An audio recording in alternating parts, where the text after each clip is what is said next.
Welcome to my artifact video assignment. This video will focus on the topic of presentation of self, an examination of school dress codes on the development of one's gender identity. Each morning, my 29 students file into my classroom. Each is dressed in our school-mandated uniform. It is this uniform that serves as my artifact. I began to question the purpose of a uniform and dress code. How do they affect one's development of self? My 10-year teaching career has always been in the same setting, a private elementary and high school on the South Shore of Montreal. I have never questioned student uniforms, for they have been a part of my reality since I began my teaching career. I never questioned their value or the consequences that they have on our students' understandings of gender identity and gender norms.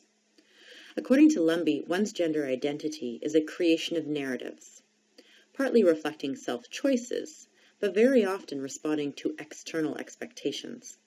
There is a great deal of effort expended, internally and externally, to manage our identities to societal ideals. And what is this effort really for? In 1972, the private school in which I work opened its doors. However, it was not until 1997 that uniforms were introduced. The rationale behind this change was twofold. Uniforms were an obvious identifier. The school's colors and logo allowed school officials to recognize who belonged on site. And within the community, the uniform served as a form of publicity and pride. But secondly, the uniform sought to balance the social classes within the school. Parents felt pressure to outfit their children in the latest styles and brands to compete with the varying levels of wealth in the school. Assimilation and sameness was deemed a viable solution to quell parental and student insecurities. Smith stated that dress is one way in which a young person can establish a sense of identity to herself and to others. Students relish their abilities to express themselves through dress and appearance because their overly regulated lives provide them little opportunities where they can truly express themselves. When a school places a dress code, a certain sense of creativity and self-expression are ultimately sacrificed for the greater good of the institution. Let us analyze a few rules from my school's dress code. As you can see, the rules are written in French, as my school is a French language institution.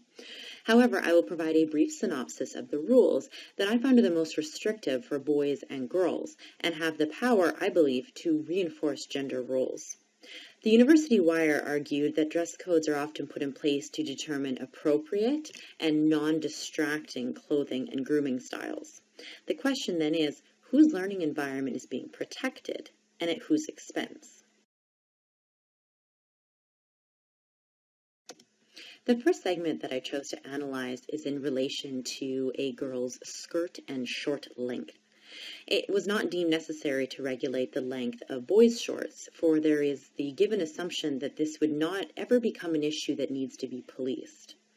Raby argues that girls' dress, especially in regards to skirt length, reproduce gender inequalities by narrowing ideas of acceptable female sexuality and policing anything considered excess. Ray argued that there is a certain seduction to binaries, such as male, female, masculine, feminine, which often prevents us from seeing the whole range of diversity that exists within our societies. The policing of a boy's hairstyles and earring size and location is a minor yet extremely powerful example of how educational institutions decide boys' appropriate dress and style. When dress codes are set in place, it's to limit distractions, it's often said. But we must consider how and why a boy's earring choice is considered a disruption to the academic environment. Pomerantz argued that the codification of dress as school law allows the administration to patrol these gendered boundaries, continually reinforcing and reproducing a dominant form of girlhood and boyhood in the school. Recently, my grade 5 students and I reviewed our school dress code rules. I read through each of the rules, but I chose not to expand on them or voice my opinions. I simply wanted the students' authentic reactions to the rules, as many of them were not even aware of certain restrictions. I collected keywords from the students' responses and compiled them into a wordle. Words that jumped out at me are sexist, sameness, control. One student voiced that perhaps the ponytail and earring rules were in place to ensure that boys don't become gay. Another student argued that perhaps these rules were in place so that the school can tell who are the girls and who are the boys. Many scholars have studied the subject of school dress codes and their potential benefits and limitations. Stover argued that dress codes can create positive attitudes towards school, and Thomas argued that they can increase student achievement, for a student's focus will fall not on clothing distractions, but on the academics. Dress codes, however, have the power to suppress individuality and student expression. The mandated uniforms and grooming regulations designate clear gender norms, and anyone who does not adhere to these binaries will face academic and social backlash. The University Wire argued that dress codes cause us to even be fearful of our bodies. There is a great deal of time and surveillance involved in how one presents him or herself in the academic setting. We may graduate high school, but we may not necessarily have graduated from the destructive influences of the school dress codes that taught us how to perceive our own bodies as something to be covered, something to be feared, or something to be ashamed of.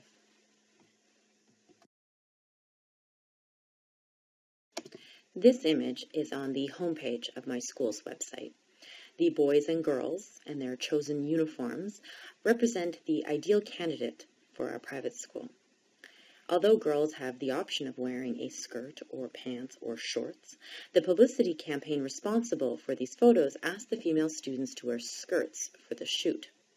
As Pomerantz stated, dress codes are gendered, and dress codes participate in a broader cultural concern with forms of dress and defining what is acceptable. Even though girls may have clothing options, they may feel pressured to wear the more feminine attire to reinforce their gender and to please those around them.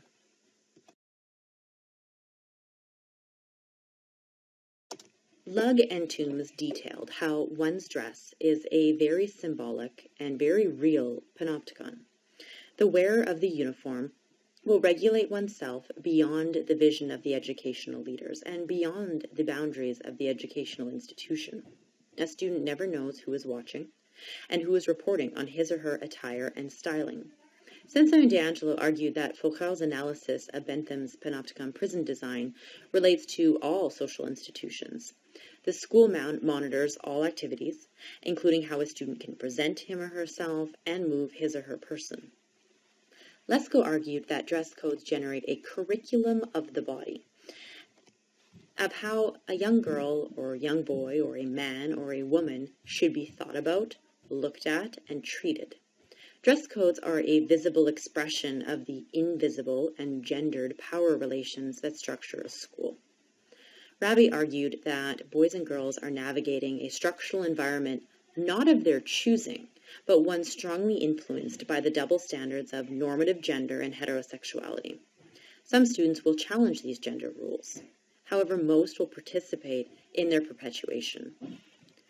Rabi argued that dress codes are often justified through the language of respect. Respectable girls and boys are to act and dress in a particular manner that uphold the gender binary. Respectable girls don't wear short skirts, and respectable boys don't wear flamboyant earrings. The term respect covers the patriarchal and heteronormative values in our society that are behind the creation of many dress codes. This idea of respect is extremely relevant as I reveal why the topic of presentation of self is relevant for future leaders. Most importantly, for the purpose of this course, how do student dress codes affect educational leaders? Lugg and Toombs argued that leaders can create norms under the guise of professional dress, which may be professional but also political and hegemonic. The women in Lugg and Toombs' study paid great attention to their hair, nails, and clothing to fit in as real educational leaders. And fitting in is not merely adhering to the norms, it is also reproducing them. My private school rewards highly limited expressions of self, much like the participants in Lug and Tomb's study. Gill and Arnold shared the concepts of leadership, so that they are cast in a masculine model. Women must continuously navigate and conform, through mannerisms and dress, to an institution's standards. Gendered expectations are embedded within our educational structures, especially the rules and actions of teachers. How a teacher or principal designates activities or the language choices used to address students, it will ultimately affect one's impressions of gender roles and norms. Gender, as Bruner argued, is a social organizer. Policies often act as umbrellas, trapping all females into one category and all males into another. Through these rules and constant policing of one's actions, people learn how to be men and women. Sensa and D'Angelo argued that families are not the sole or dominant force of socialization. Schooling is an extremely powerful, if not the most powerful institution that wields great authority over our children. Students, much like administrative leaders, are under a constant watch, scrutinized for their behavior and their presentation. This social policing is fulfilled by one's peers and superiors. Each person plays a role in the deconstruction or reproduction of our societal norms. Lug and Tomb's article focused heavily on the queer community. However, their final statement rings true for all individuals. The identities that we assume are socially mediated, personal choices. Educational leaders frame their learning environments, and they will ultimately determine what a student feels the need to suppress or exhibit. Educational leaders are in charge of schools, and this goes far beyond the brick-and-mortar structure. As future academic leaders, we must be vigilant of the rules that we reinforce and to take a long, hard look at why these rules were designed in the first place. Prior to this assignment, I would have argued that dress codes are in place to simplify students' lives. There is no need to stress over one's clothing choices, for the school has already made the decisions. I failed, however, to consider how dress codes affect gender and the lasting effects of these regulations. Children learn from a very young age that certain attire, jewelry, hairstyles belong to either a female or male category, and crossing these gender lines have dire consequences. Bem, as cited in Bruner, stated that any person or behavior that deviates from our gender scripts is viewed as problematic, unnatural, or immoral. I often stress over a grammar lesson or a science experiment. However, these lessons will not likely affect a student's future. However, the written and unwritten gender rules that are embedded in our schools will continue to affect students for the entirety of their lives. Thank you.